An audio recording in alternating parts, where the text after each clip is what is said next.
Hello, everybody. Welcome back to the Blues Focus podcast. Lots to talk about today. We've got Paul Robinson coming on, but we do want to cover the Cardiff game first. I think it's important to talk about that because it was our first loss of the season. Sadly, we are not going to go undefeated this season, as nice as it would have been. As I said, 3-1. I think there was a few positives to take from the game. I don't think we should get too caught up in it because we've obviously had a very good start to the season, and we certainly don't want to dampen the mood on what's been a very positive Blues recently. Sam, what were your thoughts on last night's loss? Yeah, it was a shame really because obviously we've done so well up until that point. I guess this is the first real blip in the season where we've fallen behind. I think for the first time in the season as well, and from that point we couldn't sort of rescue it and get ourselves through to round three. But yeah, I think it was a decent performance. I think there was individuals that sort of come onto the pitch that have been questioned now whether they're sort of good enough for this new setup because of the fact that we've got all these new bodies through the door now, and there's now questions about players that were there before. Can they still make the grade? But yeah, there were 6 changes made for the game against Cardiff, and you had some youngsters such as Marcel Oakley, where he had a tough task really coming up against Carlin Grant, and there was a few times where he got the better of him. I remember the second minute, where Grant crossed the ball into Cole for the first goal, and there was a couple of shaky moments there, but I think he grew into the game, and there was other players that I think did actually do well, like Hogan when he came on, he scored a goal, put it through the keeper's legs with a lovely finish. But I'd say there's negatives, but there's also positives to take from the game too. Yeah, completely agree. Josh, you thinking much the same things? Yeah, pretty much what Sam said. Like, we had some players who individually were doing really well, but I think this game just highlighted the difference in those starting players that we've brought in, like in the first team, compared to the players who were here before. I think obviously they're still getting used to this kind of different system. Obviously, we played about 5 last season and going into about 4 now. Some players are still trying to learn that system, but I think there are still positives to take, although we've lost, obviously still undefeated in the league, and we can just put all of our focus back onto that now. Yeah, you both sort of highlighted it there. I think the one player that's good to talk a little bit more about is Marcel Oakley, because you said it, Sam, and I agree. He did start a little bit shaky, but really grew into the game and significantly improved, to be honest, as it went on. Looked so much more comfortable in the second half, I feel. It's tricky because he's a young player. It's never easy coming into these games, and having to mark Carlon Grant, as you said, is a big challenge. But I think from what we saw at glimpses of that game, I think proves that he will go on to be quite a good player, quite a good footballer. I mean, if you're coming on for Blues at his young age and coming up against a player of Grant's quality, and yes, a shaky start, but then dealing with the situation later on, I mean, I think proves he could be a good asset for Blues. I mean, Sam, would you agree with that? Yeah, I do agree with that. And there's a lot of young players that were given chances last night with Jordan James also playing as centre midfielder. And you look at Jordan James as a player, like he's actually played a lot of games for Birmingham considering his age. I remember when he was sort of thrusted into the starting 11 when we had a centre midfield shortage under Lee Bowyer. And he played a lot of games that season at 17 years old. And he's a player that's been here now for around 3 seasons. And he's showing good moments. But there was a few people I'd seen like online yesterday sort of saying about his performance or whatever, but I think you've got to remember how young these players are and how much they've still got to learn and how much they can improve as well. And I think keeping these young players around the camp is only going to be good for the club for the future because, these are the homegrown talents that you want to see thrive and excel, and then players that, we could sort of train up and get a lot more money for in the future. So I'm all for sort of giving young players such as Oakley and James opportunities, especially in the cup matches. Yeah, I think it's a bit tougher for James in terms of probably more likely to receive criticism compared to maybe some of the younger players because he's been in and around the squad for quite a while now, and I think people forget he is 19, isn't he? Yeah, exactly. I think people forget quite how young Jordan James is. I think because he's been around the club and around Blues and starting this game, that game, and other games, people forget how young he is, and I think to be doing what he's doing at his age and you're always going to get criticism online, aren't you? As soon as one player has a bad game, because let's be honest, in pre-season, Jordan James was fantastic. I mean, Josh, do you think he deserves more game time in the league games this season? Yeah, I think so. I think he's fallen victim to Jude Bellingham, to be honest. I think obviously Jude hitting the ground running and becoming the player that he is. Every kind of player that comes in now, like George Hall, for example, he's come in, he's hit the ground running as well. I think Jordan James, he never seems to have a really bad game. He always seems to either have a really good game or he'll have like a 7 out of 10. And I think he is just kind of that player. And I think he's also struggled with, he seems to play a different position every single game. Sometimes he's next to Sunjic in a more defensive position. Sometimes he's out on the right. Sometimes he's in the middle, which good. It shows that he's versatile, but he's never actually nailed down a position. And I think you can see sometimes in the game that he's looking around and he's kind of, oh, am I in the right position? Do I go and press now?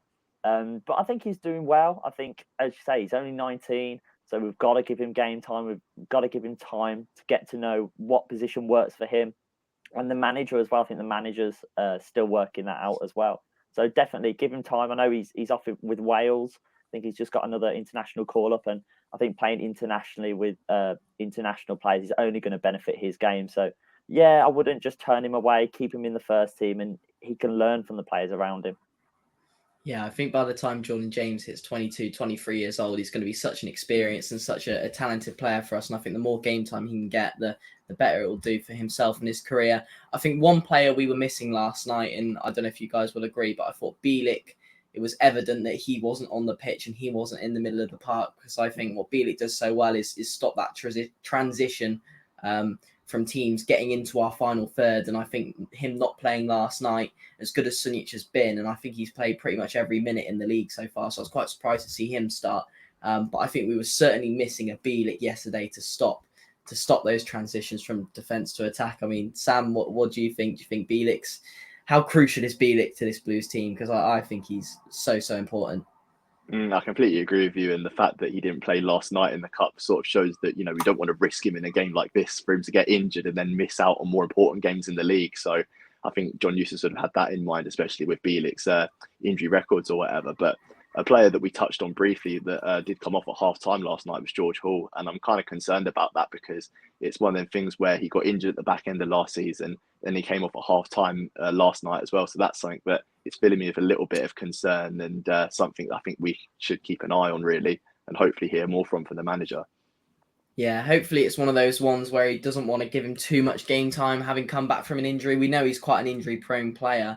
But I thought first half he did look decent yesterday, picked up the ball a few times on the left and looked to inject a bit of speed into the Blues side. I mean, Josh, again, how important is a player like George Hall for Blues? And with so much competition in those forward roles, do you think he'll get much game time? I hope he gets game time. I mean, we saw last season the kind of player he is, that he can play across the front three. He's quite an explosive player. For how young he is, he likes to battle and really go up against those defenders and try and take them on. So yeah, I think we, again, like Jordan James, we need to keep him around the first team. We need to give him opportunities. But I think I worked it out with my granddad last night walking back from the game. There's about 7 players that are all going for that cam position. I mean, we've got Tyler Roberts, Miyoshi, Bakuna, Jordan James, Hall, like Stansfield that's coming now. He seems to be there as well. Yeah, Anderson's playing there as well. So we've got so many people. And yes, that can be good for competition, but we just hope that the likes of Jordan James and Hall don't just get pushed down the pecking order. They need to be in this team where they can really develop and shine as well, because we don't want to just lose them not play, and then either go out on loan or we sell them, and then in a couple of years they turn into world beaters, and we just go, oh, they could have been doing that for us. So definitely we need to keep him around the first team. I think it is a bit worrying that he went off, but I'm hoping that was more of just a precaution from John Eustace and that it's not anything serious. Yeah, hopefully not. I think, as you said, it's all well and good, these players, you know, training every day and each week, but the game time and the minutes in these matches are what's most important for their development. I think there's 2 more sort of key moments I want to talk about in the game. Firstly, Scott Hogan's goal. Thought that was really nicely taken, and when he came on, I thought he had a good performance last night. I mean, what were your thoughts on Hogan, Sam? Yeah, it was a good finish, and I think with Hogan, like when you see sort of the chances that he does put away, I actually think Hogan's better in front of goal when he's got less time to think about it. I don't know what you guys think, but it seems as if when Hogan has all the time in the world, he seems to make the wrong decision. But then in those split-second ones where he sort of peels off his marker, he has that sort of split second to look up, think about it, and then he seems to pick the right spot. So I think with Hogan, you know, this is the real make or break season, isn't it? You know, it's going to be the season where we sort of decide, is he part of the new project? Is he going to be our star man up front, or is he not good enough to sort of make the grade? Because I think, yeah, there's a couple of players that are in the team that perhaps may fall on the way, like Roberts and Gardner have got a lot of like criticism from them. And Hogan is one of them players that was brought in sort of a while ago, but is he going to be the guy that's going to feature up front for us in this new regime? Yeah, I think the competition with Stansfield is going to be so handy for him, because last season it was pretty much a shoo-in that Hogan was going to start each game, but I think now with Stansfield and even the likes of Roberts when he returns from injury, it's only going to push Hogan as a player. And Josh, I'll let you cover probably the most controversial moment of the game, Djukovic's red card. Do you think it was a red or no? From my point of view, I didn't think it was. I think the referee didn't help himself in the game. He wasn't the best ref, to be honest. I know there were boos all around me throughout the game for almost everything the ref gave, because he just didn't seem to like us in that game. And I think that just kind of brought everything together, really. I haven't seen it back, but I've read and heard from people saying that it was a bit high and a bit reckless. I know, Sam, you said that when you saw that it was Djukovic, it was one of those like Djukovic red card. Like, he never get, like, yes, he battles against like defenders and things like that, but he's not a reckless player like that. So it was a bit of a what kind of moment. So I'd have to look back, but I think that changed the game completely. I think although we did get the Hogan goal, that was kind of the nail in the coffin for us, because we were struggling anyway trying to keep the ball, and we were basically trying to hit them on the counter attack, but that just nullified anything that we did then. So was harsh. I think they've said that they're not going to review it. Yeah, you're which right. is unfortunate. Does it mean he's out for the league games as well now? Yeah, free game games, ban, yeah, which is unfortunate. I mean, Juki's got 2 goals this season already, coming off late on the bench, but I mean, it gives chances for somebody else. Maybe we're going to bring another striker in. Looks like Cosgrove might be out. If not, do we give Cosgrove a chance coming on at the end of games? We'll have to see. But it means that, yes, Duke has gone, but hopefully someone else can step up to the plate. Sam, what were your thoughts on the red?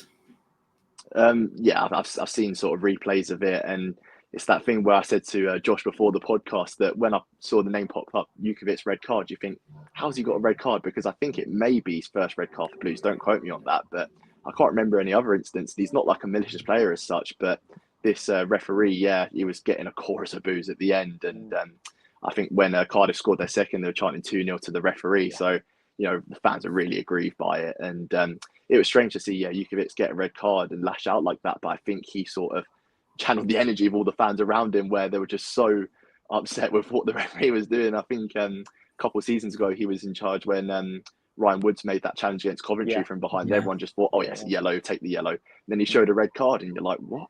So it seems that this referee's got a bit of history of us, and we're out of the cup, but we can concentrate on the league now. Yeah, I can see both sides to the story of a red. I can see why some people are saying and some people are saying on. I don't think it was just that decision. I think he got a few more wrong last night, to be fair. One more moment I think we need to quickly talk about as well was Bakuna's free kick. I so thought that was in, and I don't know if you've seen the graphic where inches from going over the line. I mean, what a save by Runnison, I think it was, who was in goal. Could have had a repeat of his goal against Cheltenham, but sadly not. But I think that's everything covered for Cardiff.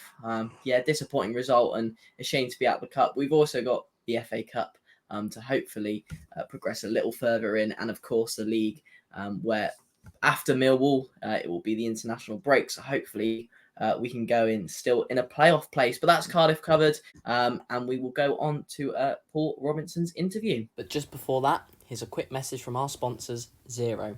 Import bank transactions, send invoice reminders, pay your staff, and drive profitability through Xero projects. By signing up using the link in the description, you will receive 50% off your first 3 months. It's quick and easy to set up, you can cancel anytime, free 24-hour support, add unlimited users, no hidden fees, and over 3.7 million users worldwide. There's no excuse to not sign up to Xero today. And finally, if you wouldn't mind voting for us in the upcoming Football Content Awards, we'll be in the Best Club Content Creator Award under the Football League category. So please do vote for us, and all you have to do is enter Blues Focus and click enter. Thank you, and back to the podcast. Fantastic. So, hello everybody. Welcome back to the Blues Focus podcast. Season 4 is well and truly underway. I'm joined by a few guests this evening. I am joined by Josh, as always. Josh, how are you, mate? Yeah, good, thank you. Yeah, good. Good to have you, mate. Sam as well. Sam coming back. How are you, Sam?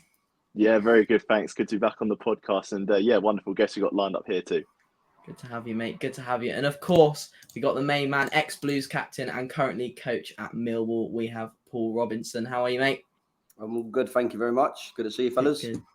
Good to have you, mate. Good to have you. You have been on here once before, and if you haven't listened to that episode, it is a bit of a timeless one where it's still very much relevant. So if you want to go listen to that, go and check it out. I'm going to be covering a few different topics today. In the last one we did, it was very Blues heavy, talking about your time at the club and all that good stuff. We're playing Millwall at the weekend, though. We're going to start a lot with that, about your coaching there, as well as your predictions and your thoughts on the game. We're then going to cover everything going on at Blues at the moment, of course, the new ownership, Wagner Dale, all that good stuff. Might dip into the Bellingham Brothers as well, get your thoughts on that. And then, of course, we are playing Watford in a few weeks' time, so we'll get your thoughts on that too, Robbo. But to start, obviously coaching at Millwall now. Can you tell us a little bit about how you got into that? So you obviously play for Blues, Watford, all these different clubs, and now you're coaching. So how are you finding that? Yeah, good. Obviously, really enjoying my role. Individually working with players to try and help them develop, but also team selections, be involved with the manager and coaching sessions. So yeah, pretty much full on with everything. So no, really enjoying it. Really enjoying my time.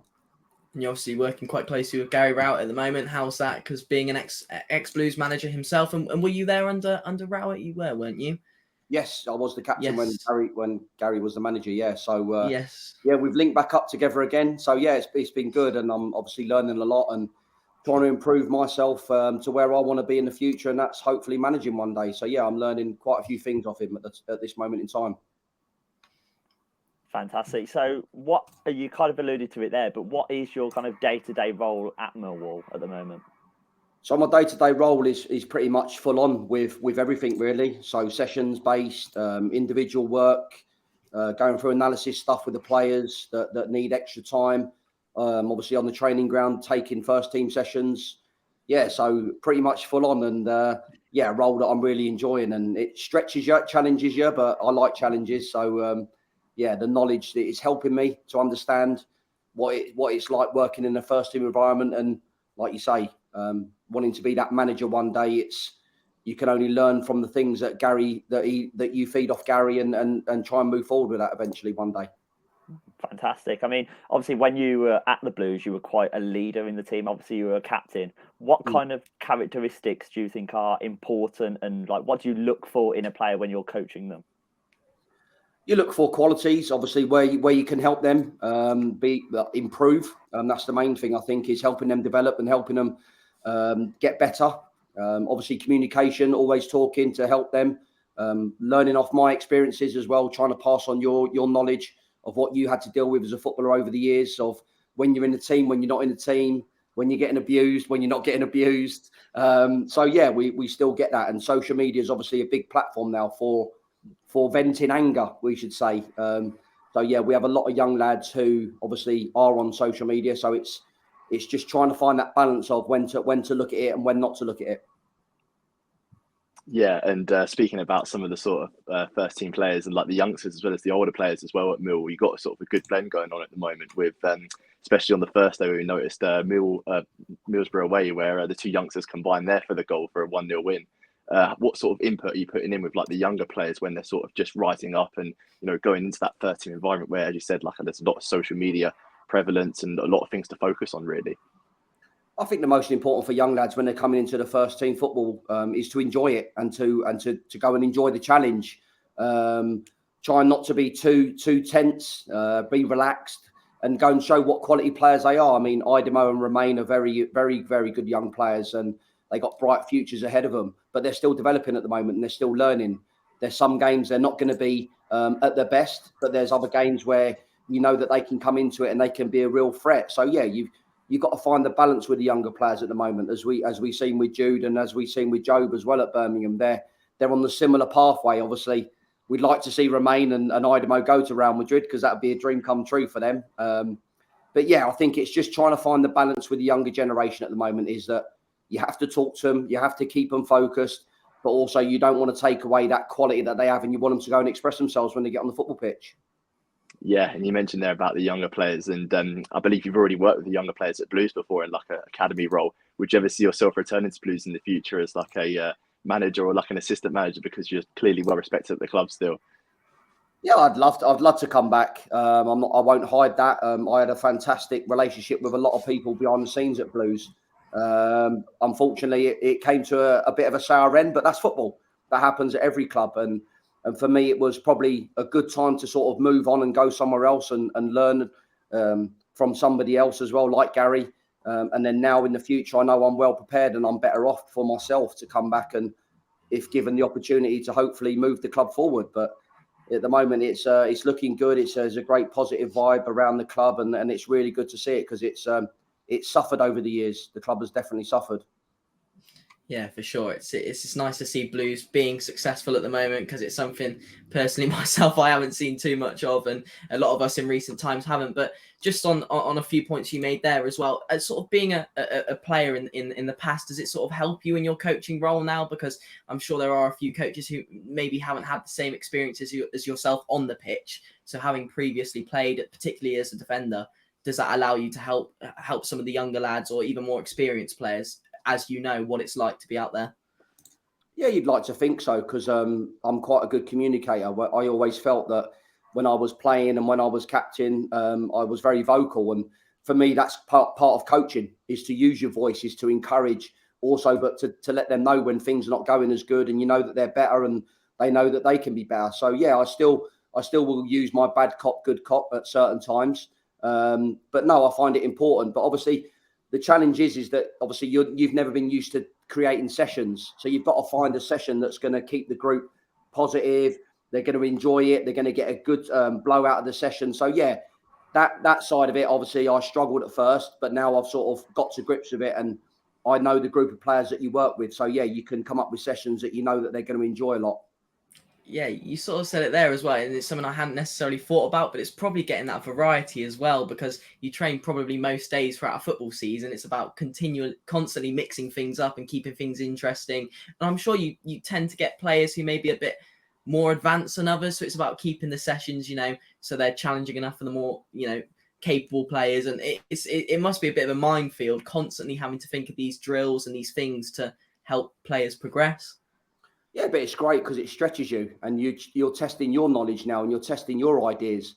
So for me, I'm always forward thinking. I like to sort of think of sessions that are going to be enjoyable for the lads, but also the individual lads. I know that they will need that hard work and helping them develop and improve on things that they know that they need to improve on.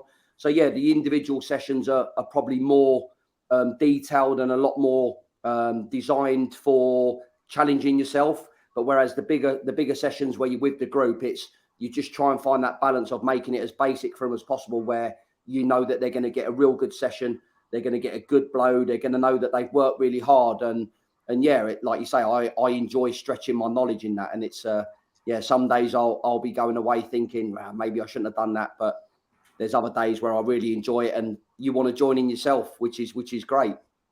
For sure. And looking ahead to this weekend, then you've had a decent start to the season, obviously a good weekend win against Stoke. So what are your thoughts for how do you rate your overall start to the season, and where can you go from there? Yeah, I think our start's been, like you say, we've been okay. Obviously, we've had certain games where we could have played a little bit better, but we've played Norwich, and Norwich are a good team, very, very good team. Bristol City was a 94th minute winner, which we were a little bit disappointed with, but we know there's more to come for us, and that's the great thing about it, is we've got a great group of lads who work extremely hard for each other. We're always trying to move forward. Like you say, we just missed out on the playoffs last year, so that was a bit disappointing. So we know where we need to be as a group, and can we add a couple of faces towards the end of the transfer window to make us stronger and better?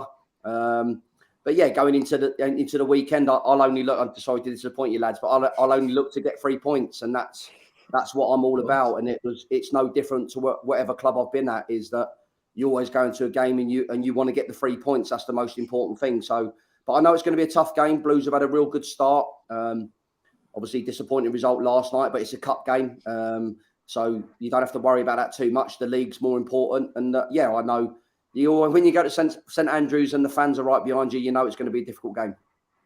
For sure. And in terms of style of play, because I don't get to watch Millwall personally as much as I'd like to. So for myself and the Blues fans that don't know, how to sort of Millwall set up and play and look to beat teams? And we'll just look to put a lot of pressure on teams. Obviously, we've got a good balance. We've got good footballers in the team as well. So there's a time when we know that we need to get the ball down and settle the game and try and come up with a few passes to frustrate the opposition. But when you play against, like you say, when you're away from home, we've got to be on the front foot. And we're really good. We're on the front foot. So we're hoping on Saturday, I know it's an early kickoff as well, that our lads are fully awake and they're on the front foot, ready to go. Yeah, I know. Obviously, going into the weekend, when we had Garry Rowett at the Blues and yourself, it was more a team atmosphere. It wasn't really individuals in the team. I know he's kind of got that in Millwall as well, in that it's a very team vibe. But are there any danger men that we should be looking out for on Saturday? Yeah, obviously, you've got the likes of Tom Bradshaw, Kevin Nisbet, the strikers who are on their day can find the goals. You've got, obviously, the young lads, Romain and Idemo, when they're at it and when they're involved, they're very dangerous players. So yeah, they're like you say, it's a real good team. We've got a real good team ethic, good work rates, and yeah. But then players, like you say, their individual brilliance will come into the game only if our team are helping them out and putting the balls in the right positions for them.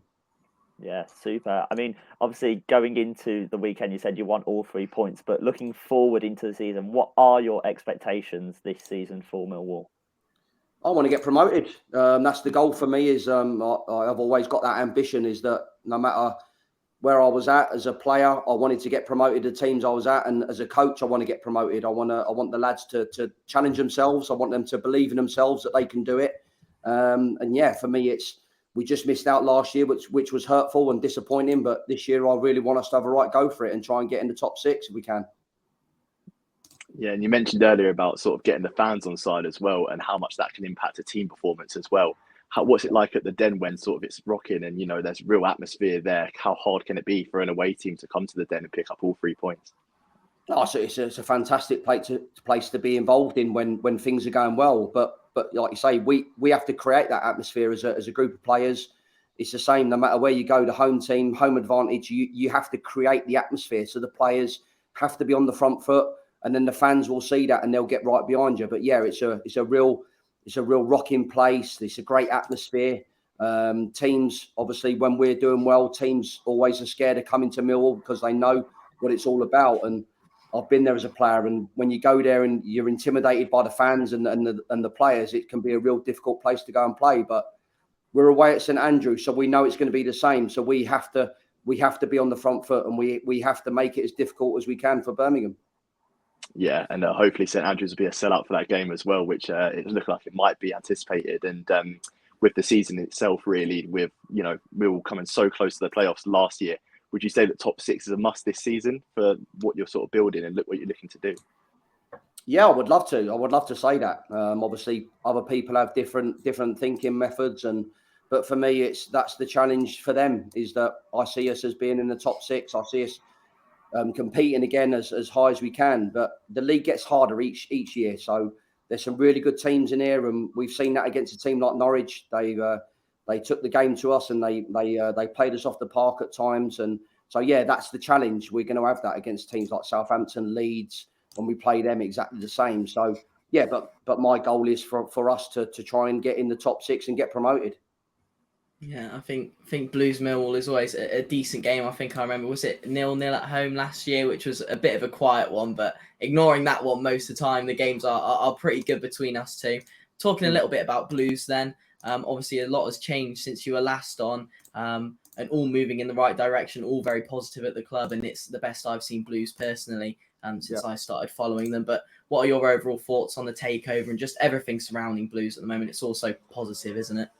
Yeah, like you said, they're very positive. I think it's what the fans have needed for a long, long time. The players now themselves, the recruitment side of it, they've brought in a lot of players and done good business.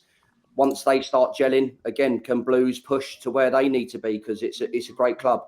So yeah, for me, looking on the outside, obviously we still live in the area, so we still see quite a lot of Blues fans, and they're all walking around with smiles on their faces now because they see hopefully the good times coming back.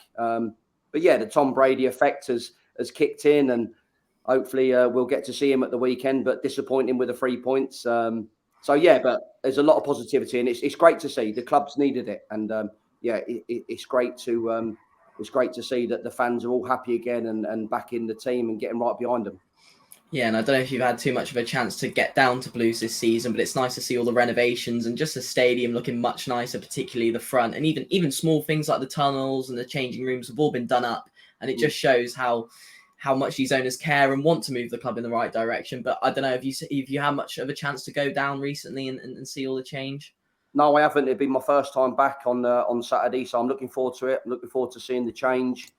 Again, it's like you say, it's great. The owners they're spending their money and they're putting the money in for the right things, and that's doing the ground up, getting that bottom stand completed, things that needed to be done. Obviously, the training ground, I don't know about the training ground, how that's going still with the fire that it had, but obviously I know that they're in Henley at the training camp there where Wasps were.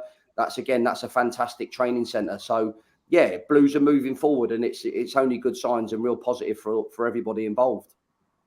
Yeah, you kind of touched on it there with the Tom Brady effect almost. What are your thoughts in kind of like a worldwide athletic superstar, really, like coming into a club like Birmingham City? Is that something like you would enjoy when you were a player?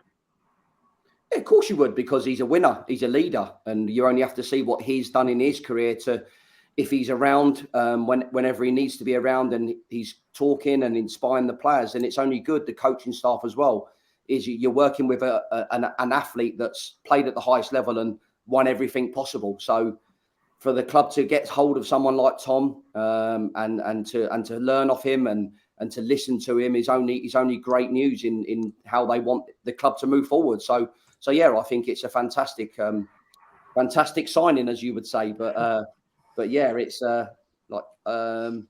would he be good for the young lads to have a good chat to see what he's done throughout his career? Then yeah, I think it's great. The young lads feeding off him as well. So yeah, only things positive really to see about it. Yeah, brilliant. I mean, not only Tom Brady coming in, but Gary Cook's come in as CEO as well and really done good things around the club. Do you know much about Gary Cook?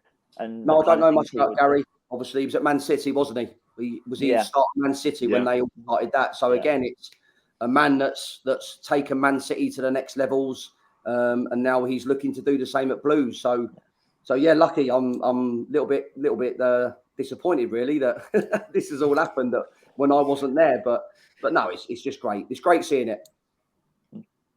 Yeah, and all the recruitment team and staff are sort of working to get the right bodies through the door. And I think there's around 10, 11 transfers that Birmingham have made this season. What was it like when you're at the club sort of trying to get new players to sort of gel with each other? And how long does it typically take in a season to sort of get everybody gelled together and on the right page?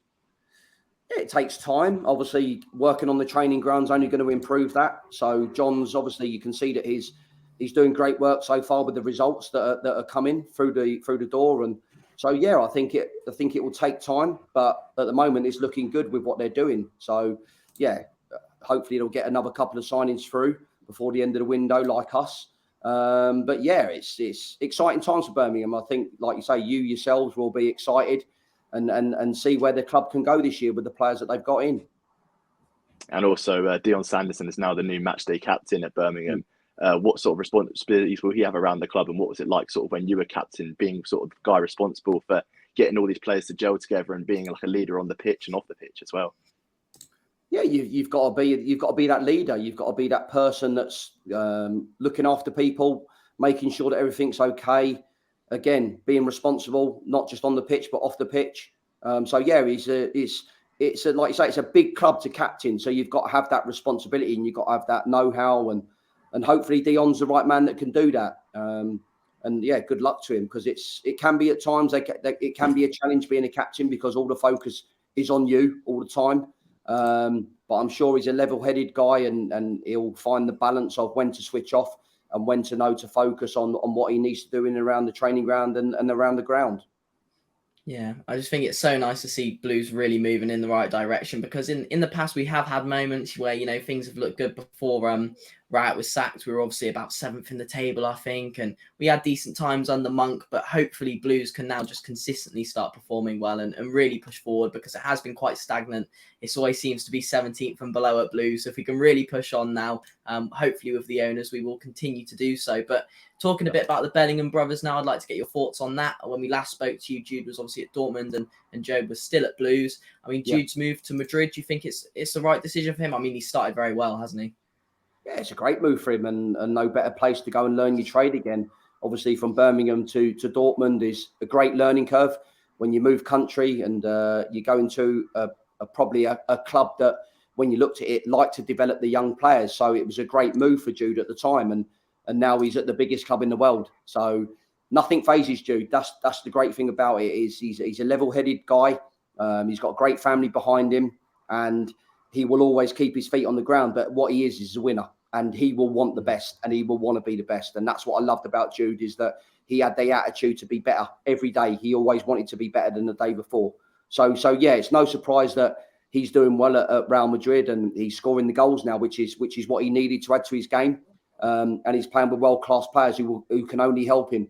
And Job at the time was only young when he was coming through.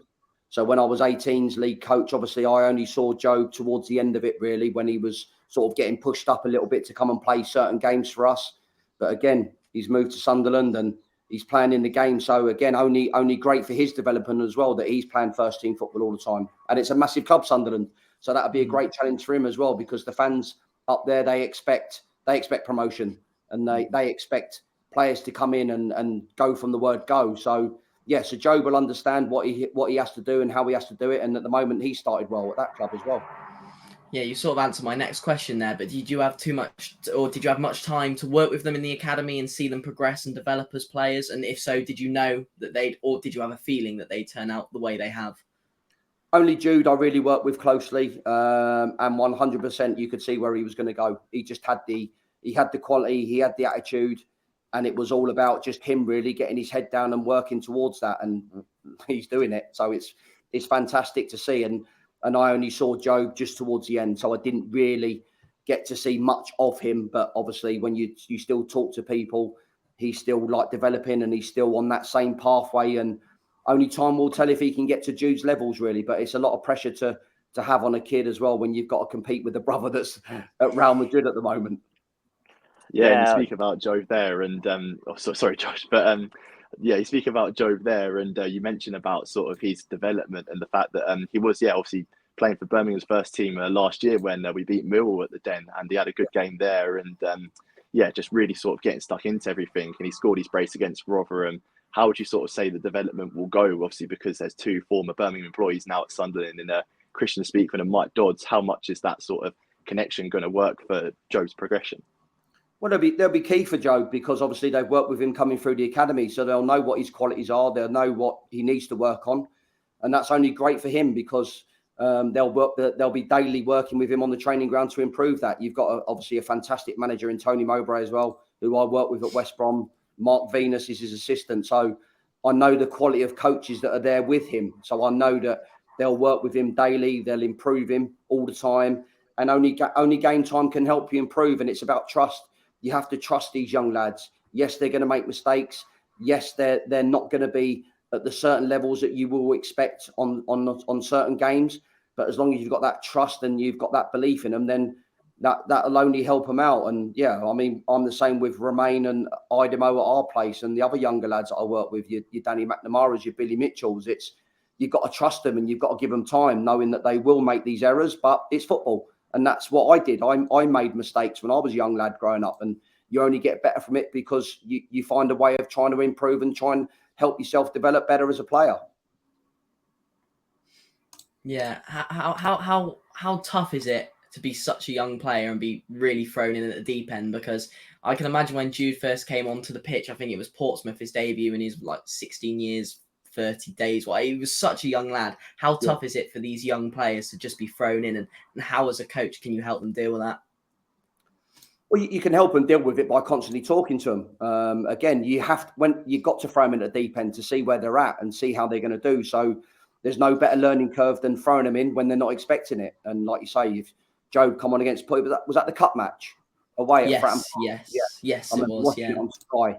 And I think when you speak with Jude, it was a great learning curve for him, because first team football is another level to academy football. So when you're there, and you understand the tempo, the pace, the players are more physically stronger, and you can only get better when you're playing against that. And I always say to the younger lads is, if they get a chance to go out on loan and play men's football, then it will do them good, because it will toughen them up, and that's what they'll need. They'll need that toughening up, and they'll need that understanding of what it's all about. For sure. I think Job's move to Sunderland had a bit of backlash from Blues fans, but I mean, personally, and I'm sure most of us agree, Job's got to do what's right for him.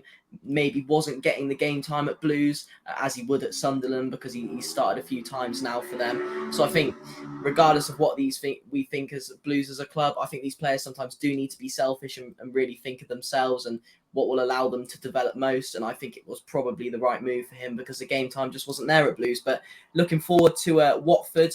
Got them in a few weeks. I think it's 18th of September. Don't quote me on that, but I'm pretty sure it is. You were obviously at Watford for a while, played over 200 games for them. Do you enjoy your time at the club? Yeah, I did, because I come through the academy there, so I loved it. Obviously, I was a local lad, born around the corner from the ground. So yeah, for me, that was my most important upbringing for me. I had Graham Taylor was my manager. Kenny Jackett was my academy coach at the time. So Luther Blissett was with the first team, Tom Wally. So I had a real good upbringing. I had a tough one as well, because they always told you, they worked you. They'll give you stick. They'll give you positivity. So yeah, for me, it was a fantastic time of growing up in football. You must have a few highlights there and favourite memories from your time at the club. Oh yeah, loads of great memories there. Obviously, 2 promotions, playing in the Premier League at a young age. So yeah, some fantastic highlights for me. Getting in, like you say, teams of the year as well. So I knew I was on the right pathway of my development at the time, and as a player, I knew I was growing. So yeah, for me, that was my most important time. Yeah, just like obviously with Watford, they seem to go through managers quite a lot recently with the current owners. But what are your thoughts with the current manager and the current setup that they've got at the club? Obviously, Ishmael's there at the moment. Was a strange one, not going to lie. Obviously, done a fantastic job at Barnsley. He got them promoted, I think, did he? And then he just missed out on the playoffs. And then obviously he went to West Brom, didn't do very well. Then he went abroad, didn't do very well. So Watford now, he's looking to get back on track again and see what he can do with Watford. I mean, they've always got a fantastic group of players there and international players. So for him, it's about balance and about getting them to work well as a team. So yeah, it'd be an interesting one to watch. I'm not too sure. Obviously, they've had a few disappointing results recently, and I'm sure the owner's looking down on him now again and maybe thinking maybe it's time to go and get another manager. I don't know. But yeah, Ishmael's obviously got that personality. When you look at him, he's a very demanding manager. He likes his team to work really hard. So whether he can get that out of the Watford players, I don't know. Only time's going to tell. Yeah, obviously in the summer as well, they lost a lot of key players like the likes of Ismail Lassar and João Pedro going. So where do you think they will finish this season? I think they'll finish mid-table this year. I don't think that they'll be as good as what people are expecting. Again, they've lost key players, and can they replace them key players? I don't know. I don't know what the financial side is there. All I know is that they've lost a lot of important players that have been very important for Watford over the years. Yeah, and I was just going to add on to that with like what we think how Birmingham going to stifle Watford and the way that they play, because Ishmael, he likes a sort of physical team where he can sort of get it up to the big men. So it's going to be a physical challenge on the day that we play them. So what skills do you reckon we can sort of pull off to get the better of Watford when we play them? I think you've just got to unsettle them. Got to be in their faces, be on the front foot. I think when you go to a team like, is it at Watford? Yes, Vicarage Road. So like you say, you take the game to them. We did it last year twice. We beat them 3-0 and 2-0, and we played on the front foot and we put the balls in there. They didn't like it. I think, like you say, when you play against teams like football, they've always got good footballers and they like to get the ball down and play. But if you can stop them from doing that and you can make them very nervous, then like you say, it's only positives for yourselves to go into the game. So yeah, put them on the back foot straight away. And finally, a score prediction for the game. What, this weekend or Watford one? Both. I think we'll win this weekend. Sorry, fellas. No, fair enough. I wanted the 3 points, so you can boo me after the game if you want. But now Watford, I think, like you say, if you can go there and be on the front foot, I think you'll win the game. I think that's it. I think if you let Watford dictate play and let their midfield players get control, because they've got good players like Nazar, very good footballers, then it'll be a tough one. But yeah, I think 1-1. I think you'll go there and get a point. Yeah, I think it's tough for these teams. Probably going back a few years, we probably would have said Watford are just a shoe-in to be up there. But I think these days the Championship just seems to get stronger and stronger year on year. And I think this is the most competitive Championship season we'll see. I think with ourselves improving, Bristol City are doing okay. So the teams that were sort of down there maybe moving up. And it's just getting, even the teams that have come up, Ipswich have started brilliantly. Plymouth look a decent side. So I think it's going to be the most competitive Championship we've seen. But we'll go on to some questions from Twitter. Because we've had a few of those. So Kai Fitz 92, I hope I've said that right. Which one of the players you played with at Blues would you bring into this Blues team now, and why? Shay Adams. I'd like to see back at Blues. Just a goal scorer, great lad as well. Obviously Southampton, he's come on and scored 2 goals again, but he'd be a player that I'd like to see back at Blues. Yeah, eventually it'd be nice to see him back. Sure. And Sam Turner 1875, best moment for yourself in a blue shirt? I think wearing the captain's armband. I think every time I put the blue shirt on, I wanted to wear it with passion. I wanted to wear it with pride, and yeah, being the captain of it was very special for me and my family. And we've got one from Dalma Blue Nose. What was Lee Clark's strengths and weaknesses as a manager? I think his strengths was he was a very demanding manager, and he got the best out of me because I liked his attitude. I liked the way that he was, and probably his weaknesses was he was maybe too enthusiastic. He got the better of him sometimes, and yeah, I think he beat himself up with certain results, and that would probably be his weakness, that he was a little bit too excited at times. And we've got from Connor 1875, who's the GOAT? I'm not sure who we're talking about there, so we'll go Blues, greatest of all time, and we'll also go for your overall footballer GOAT, who's the best of all time. Well, at the moment, you're going to say who's the GOAT is Jude, because he's at Real Madrid and he's playing at the top of his game. So you're definitely going to say he's the Blues, he's the GOAT. But over the years, well, you're going to have to say Trevor Francis, aren't you? Trevor Francis was the GOAT. Great player. Obviously, such sad news to see him pass away, and the memorial they got at the ground. I'm looking forward to seeing that and pay my respects to Trevor as well, because I met him a few times and he was a great guy, and I had great conversations with him. So yeah, I would probably say he's the GOAT, Trevor Francis, back in the day. Sure, can't argue with that. And finally, of course, not sure how to say that name, Ponsonby has, sorry if I've butchered that, mate, but if you could have one of his former managers to manage this Blues team, who would it be and why? Former manager, I'd probably say Tony Mowbray. Yeah, Tony. Does it have to be an ex-Blues manager or a manager that I've worked with? We'll go anyone, any manager you've worked with, or who you just think would best suit Blues. I think Tony Mowbray would be great. And then me one day coming back, lads. That would be amazing. That would be ideal. We would love that. I think that's all we've got time for. That's all the questions we've got for you today, Robbo. Really appreciate you coming on and taking the time out your schedule to come chat to us. It's always a pleasure, mate. So thank you. All right. Thanks for having me, fellas. No problem at all. So everyone at home, thank you very much for listening. Hope you enjoyed. Sam and Josh, of course. Thanks for joining me as always, guys. That's all right. Yeah, thank you very much. No problem. Thank you for listening. If you want to follow us on our socials, they are below our faces. And you can follow Blues Focus pretty much on any social media platform where you get your football-related content. So thank you very much for watching or listening. Hope you enjoyed, and we will see you in the next one. Keep right on. Keep right on.